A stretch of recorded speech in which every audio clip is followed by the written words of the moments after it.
Hello, my name is Adam from AdventureEXP, and I'm here to guide you through this module where we're going to learn about personal budgeting.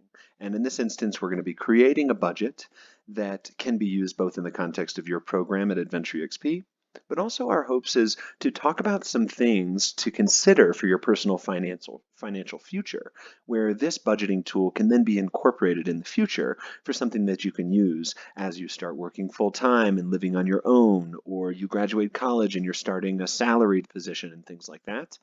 Ultimately, wealth is generated not by the money that you make, but by the money that you don't spend, so the money that you save. And that's ultimately where wealth is generated.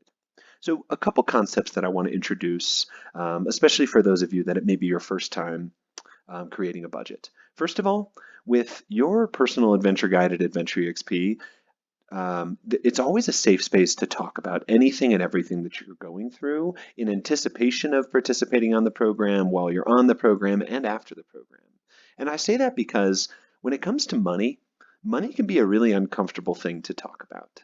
And we don't need to get into it, but ultimately, I think at Adventure EXP, we accept that living in a capitalistic society here in the United States, that money can be strange to talk about because in many ways it's the way we measure success. So just know that from our perspective, you can always talk to us about your budget and your earnings and your savings goals, because the more you start talking about your budget and the more you start talking about money, the more comfortable you're going to be starting to make decisions within your money and within your budget. Concept number two. As a rule, for budgeting, you always want to assume worst case scenario. And what I mean by that is you want to assume on a monthly basis, of course, because this is a monthly budget, you want to assume that you're earning the least amount of money possible and that you're spending the most amount of money possible. And the reason we want to create that environment in this Excel just budgeting tool is because if you assume worst case scenario in your budget and your budget is still able to work under worst case scenario, well, the likelihood of you actually experiencing worst case scenario even once or certainly regularly is pretty low. So if you're assuming worst case scenario in your budget, then ultimately it leaves less or more money left over for you to then make decisions with. That now brings us to the third and possibly the most important concept that I'd like to share. At AdventureEXP, we subscribe to the philosophy that money does not drive happiness. However, what money does is it drives choices. And those choices, they actually have a direct link to your happiness. And a few examples I like to share here is, let's say you're living on your own or you're on our program over the winter and you want to fly home for Thanksgiving to be with your family. If you don't have enough money, then if you know you have to pay for a flight to go home, you're probably going to take the cheapest flight possible. And the reason you're going to do that is because you don't have the money to be able to book a different flight. So the cheapest flight may include leaving at a strange time, like let's say the middle of the night. It may include multiple layovers. It may include traveling for a full day. And what you're doing in that instance is you're choosing the cheapest option, and what you're sacrificing is your time and your energy and your convenience. If you had money and you wanted to prioritize going home for Thanksgiving, then what you do is you get to make the choices of saying, okay, I can afford to pay for a direct flight from Colorado back to Boston, Massachusetts, for example, and then within there you get to decide, is it worth it? But if you didn't have money and you could only afford the cheapest flight, then you don't have options. But if you have money, you get to make those choices because you have options to pick from. And in our opinion, we believe that money doesn't drive happiness, but it drives choices. And when you get to decide on which choice makes the most sense for you, with all of your competing priorities, then that ultimately drives happiness. So now with all of those concepts incorporated, I now want to introduce this tool.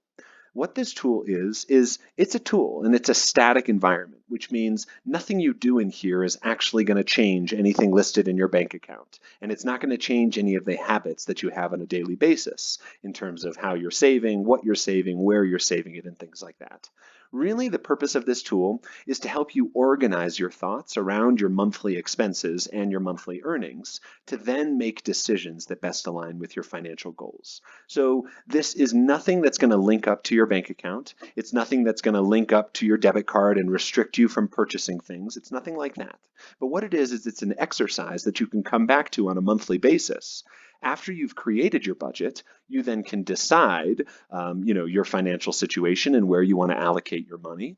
But then as you revisit it on a monthly basis, you can see how did your actual spending habits relate back to the budget that you created.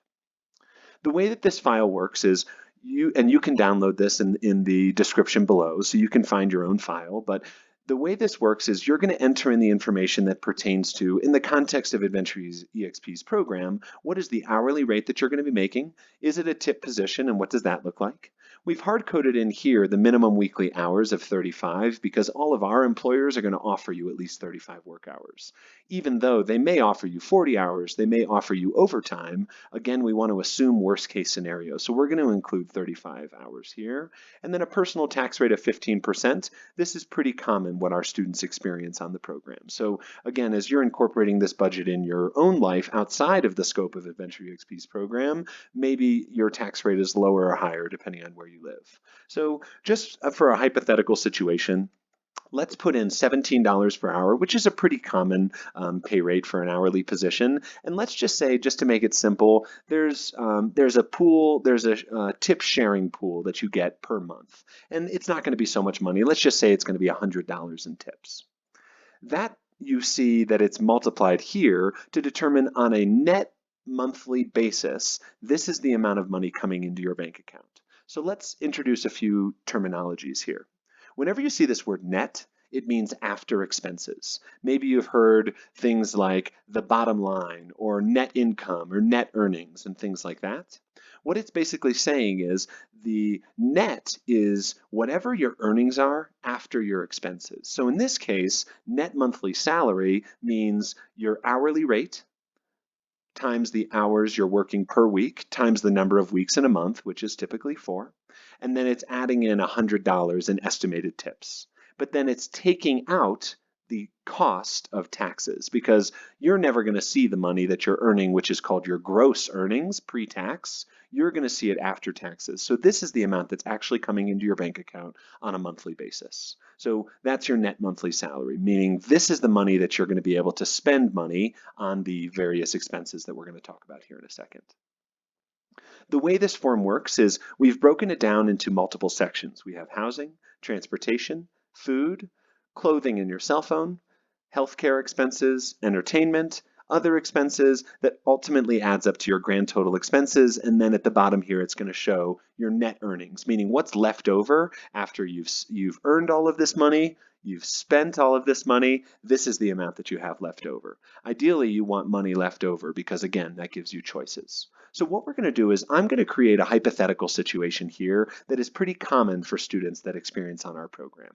And then what I'd like you to do is take the budgeting tool that you've downloaded from the description in this video, and then I want you to incorporate this for your own situation because I'm going to be creating an example of a student, but your situation is going to be different from every other student that's ever traveled on our program because everybody has a different relationship with money.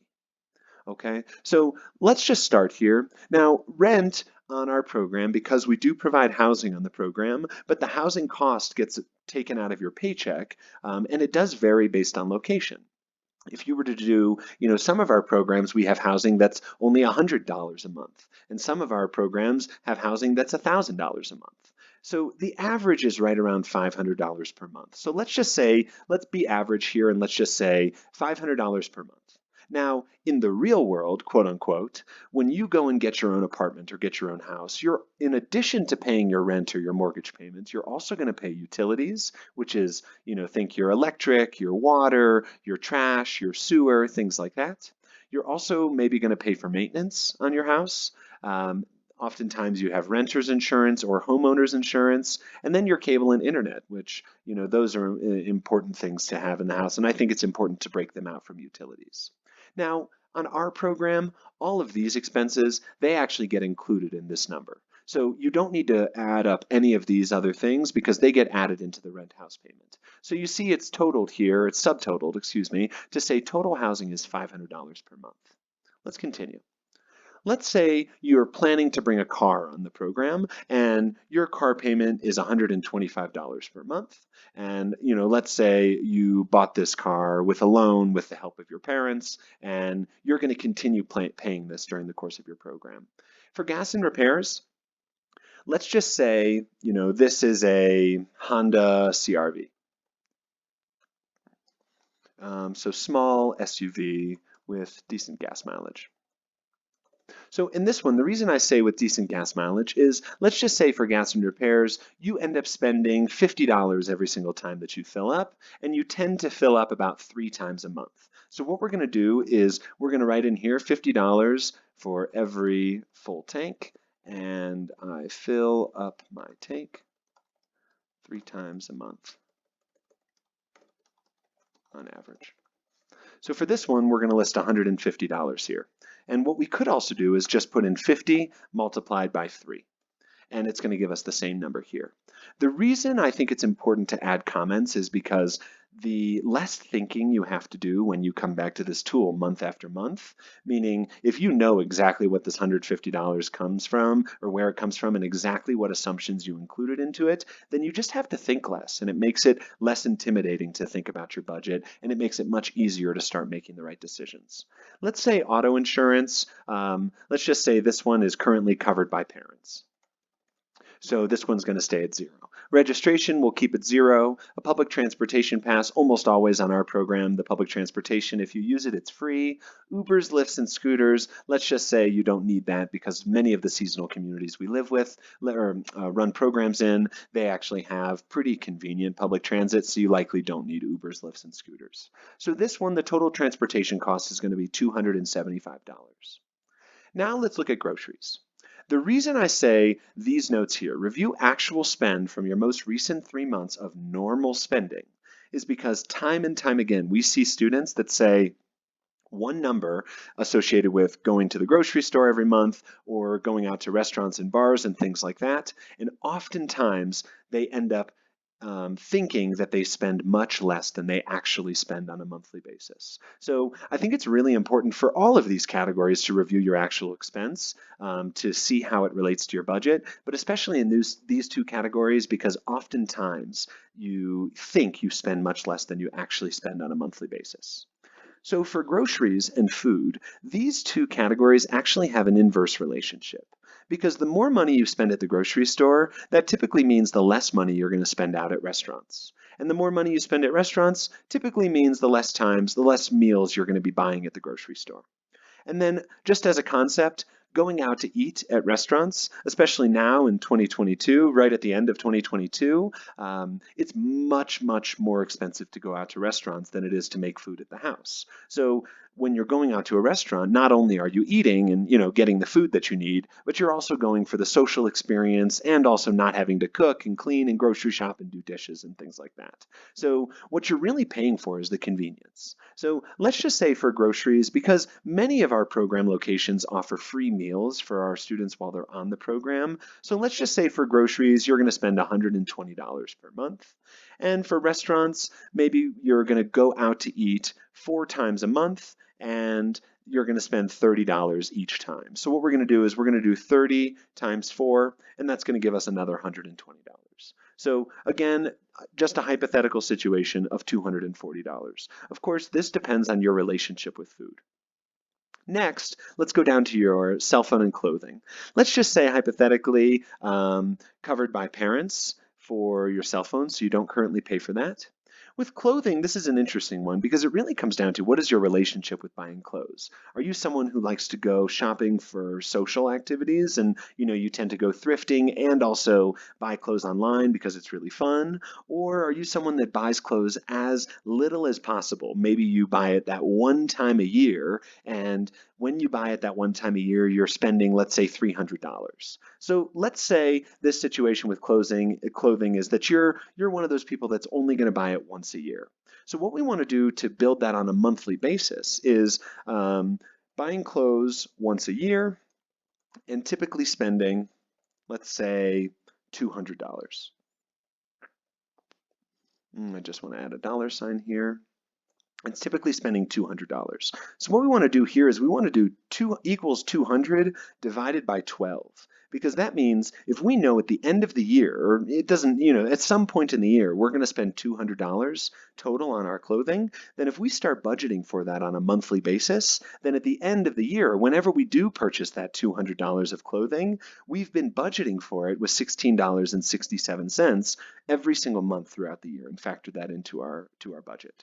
So the total expense here, because the cell phone is free and the clothing is $16.67 on average that you want to save per month, this is the total. Now let's jump down into healthcare. The majority of the students that we work with on the program don't have to pay for their own healthcare because they're on their parents' healthcare plan, which is great. The reason we include this here is because healthcare is an important part of living in America. And the way we like to say it is that healthcare in this country is very high quality, but it's also very expensive.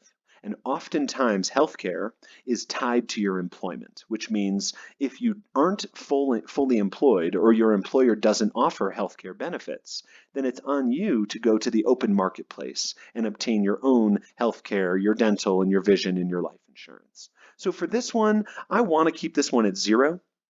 But I love talking about this section because it's really important just to conceptually introduce that this is something that you should anticipate in your future, not on our program most likely, but something that you should anticipate for your future because healthcare is very expensive in this country. There's 2 costs associated with healthcare. You have your monthly premium and your total deductible. If you haven't heard these terms before, your monthly premium means this is the expense that you pay on a monthly basis to have healthcare. Healthcare costs can range all the way from, some employers offer they cover your healthcare premium, so you pay $0. But in most cases, your employer will pay a portion of your premium, and then they pass through a cost to you. So sometimes this ranges from $25 up to $500. And then, of course, as you have dependents, let's say you have a significant other, like a wife or a husband or a life partner, or you have children that are dependent, if they're all on your healthcare as well, that will increase your premium. Then the second cost is your deductible. This means whatever your deductible is, let's say your deductible is $5,000. That means you first need to pay $5,000 before your insurance will cover the rest of your expenses. So if you're getting an insurance plan that has a high deductible, let's say $7,500 or $10,000 as a deductible, that means that if you were to get into an accident or get injured or needed surgery, you would need to pay that full deductible before insurance would cover the rest of the expense. So those are really the 2 expenses associated with healthcare. We're going to leave this one at 0 because, like I mentioned, the majority of the students we work with aren't covering their own healthcare expense, but it is important to start thinking about what healthcare is like. This next category, the entertainment category, is my second favorite category. We'll get to my favorite category here in a second. But the reason this is my second favorite category is we call this your fun budget.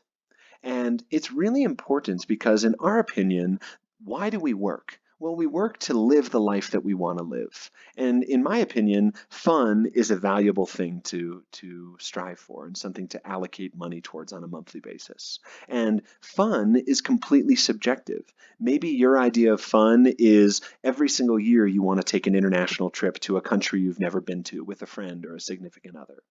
Maybe your idea of fun is you want to go backpacking on the Appalachian Trail and you're section hiking it, so every single summer you want to do more and more of the Appalachian Trail. Maybe your idea of fun is going to the movies, or it's going bowling, or playing putt-putt, or whatever that looks like. Your concept of fun is your concept of fun.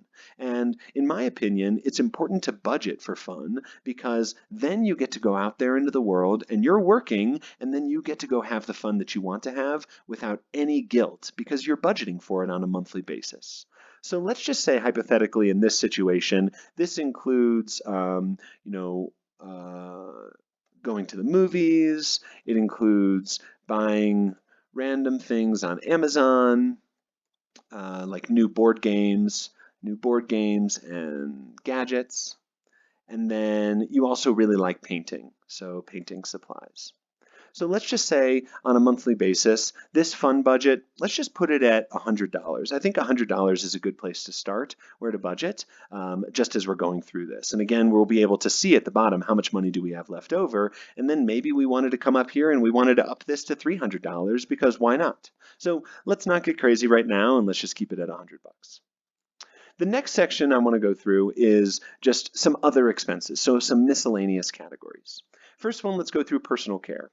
The way we think about this is your haircuts, your gym memberships, membership at a yoga studio. Maybe you work with a counselor or a therapist, and you have a visit expense. Like each time it's $35 or $100 to work with that therapist. Things like that. This is what we try and factor into personal care. So let's just say for this one, it includes a gym membership of, I don't know, we're just going to make it up, of $80. And it includes a haircut. Let's just say you're getting a haircut every 2 months. So a haircut of $60 every 2 months, And let's say there is a $30 yoga studio membership. So what we want to include here is, what we did here is we have $80 for your gym membership once a month, and we have $30 for your yoga studio membership. So right there, that's $110. But this is saying you have a haircut every 2 months, which means per month you should be budgeting $30 for that haircut, because after 2 months you're going to spend $60. So what we're going to do is we're going to incorporate here. We're going to say 80 plus 30 plus, we're going to just introduce parentheses here just for orders of operations, and we're going to do 60 divided by 2, which ultimately this should give us $140. So if you think about it, just to check our math, we have 80 plus 30 is 110 plus 30 is 140. So there, our personal care, we're allocating $140. Subscription services is a big one because, again, similar to this category up here, groceries and restaurants, this is a category where many students are surprised how much money they're actually spending on subscription services. So here we're going to say Netflix, we're going to say you also have Hulu, and you also have Xbox Live. So for this one, we're going to incorporate, let's just say it's $10 for Netflix. Again, this is just hypothetical situation. $10 for Hulu, and we're going to say it's $15 for Xbox Live. So total, your subscription services are $35 a month. Now, this section, the retirement section, this is my absolute favorite section. And the reason it's my favorite section is because time is your most valuable asset when you're thinking about investing. So this account is representing a long-term savings account. It could be a savings account with your bank. It could be something called a CD. It could be an IRA. There's a wide variety of different savings accounts, and that's why we've included a link to this article that introduces types of long-term savings accounts. From our perspective, it's not about right or wrong and which accounts, it's not for us to say which accounts are best or which accounts are worse. It's really about you identifying what are your long-term personal financial goals and then finding long-term investment accounts that can support those long-term investment goals. The reason this is my favorite category is because of this thing called compound interest. So interest is the money that you earn by letting someone, in most cases it's a bank, by letting someone borrow your money. So if you put your money into a savings account, just a traditional savings account, maybe the interest is very, very low. So you're noticing, you've got a few $1,000 in there, and then every month you're getting a couple pennies, like 8 cents or 9 cents, things like that. So they're paying you interest for keeping money in that savings account. That money then compounds where, in this example, if you put $1,000 into a savings account that's earning 5% interest, in the first year, you're going to earn $50. So at the end of the year, you're going to have $1,050. But the next year, as you're now earning 5%, not on the original $1,000, but you're now earning 5% on the new $1,050, that this actually is compounding where you're earning interest on your interest. and over time. Now, if you see the difference here is $2.50, right? Because at the end of the second year, you have $1,100, $1,102.50. So instead of just gaining $50 in a year, you're gaining $52.50 in that year. Over time, over let's say the course of 50 years, let's say the length of your career, and you're contributing money into this, compound interest is magic. Because if you follow this article, and if you were to look at just one example as a Roth IRA, where you can calculate compound interest over, let's say, the course of 50 years, that money that you're putting in compounds over time, and you have thousands and thousands of dollars earned in interest for you really passively just putting in money on a passive basis. So in this case, you might be in a situation where you don't even have a bank account yet. That's okay. You may be in a situation where you have a bank account that you have both a checking and a savings account. That's great. You may be in a situation where you're already investing in a long-term investment account. That's amazing.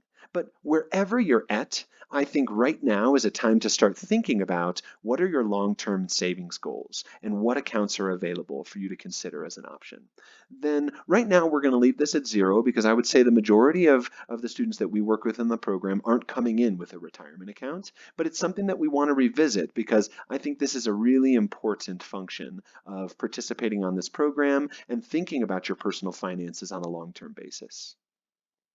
For an emergency fund, this is basically money that you want to put aside on a monthly basis, not to spend and not so much to save, but really to allocate to the unexpected. You know, the battery in my truck just died recently. So I put money on a monthly basis into an emergency fund, and I now had to spend $300 to get a new truck battery. So what I'm doing is I'm expecting the unexpected. So I know that I don't know when my car battery is going to die. So if on a monthly basis I'm saving money in an emergency fund, then when those expenses happen, it doesn't completely devastate me because I've been expecting the unexpected. And that's really what an emergency fund is all about. So for this one, we're just going to put $50 a month in this emergency fund. I would say that's pretty common across the students that participate with us.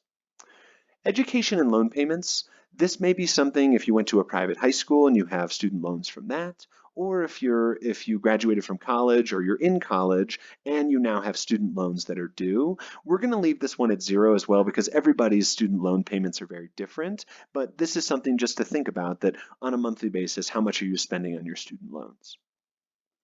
The last category is a big one, credit card payments. A credit card is a very powerful tool. And the reason I say it like that is because it's a powerful tool where you can spend someone else's money. So in this case, in most cases, it's the bank's money.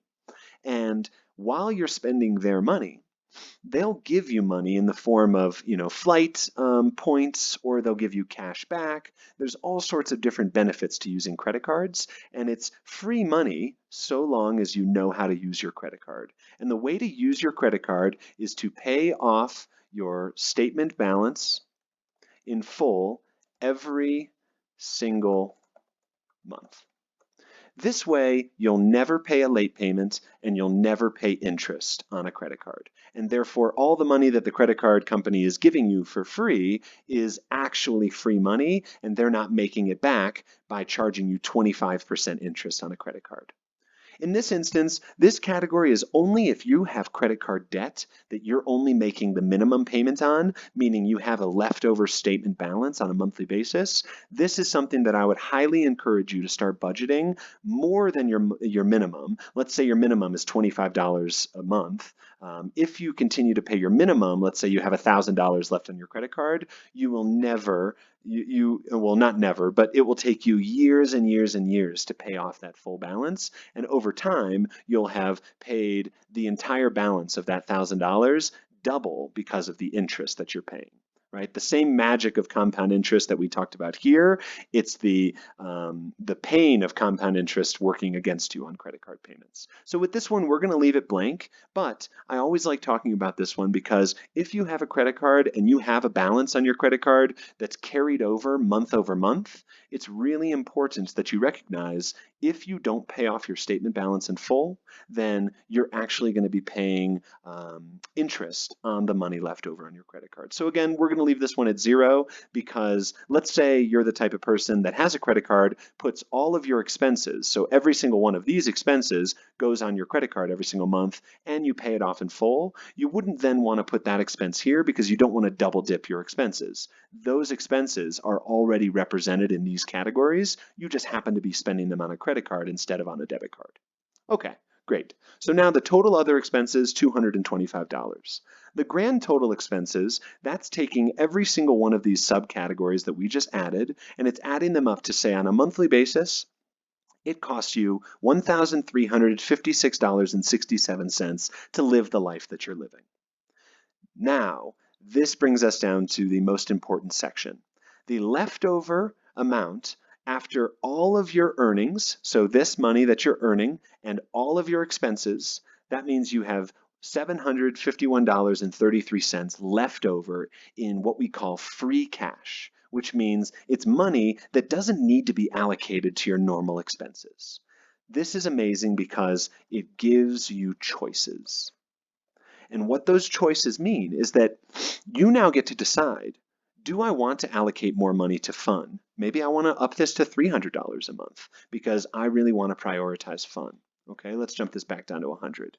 Maybe you want to start going out to eat more because you're in a new relationship or you're meeting new people in a new community, and going out to eat is a really fun way. Maybe you want to allocate more money to this.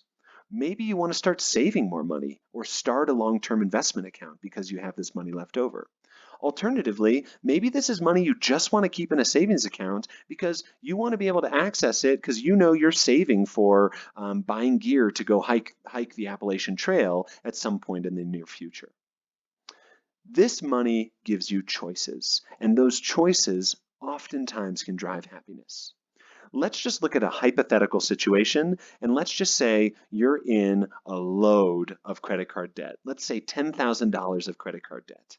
And therefore, on a monthly basis, you want to start paying $800 on your credit card.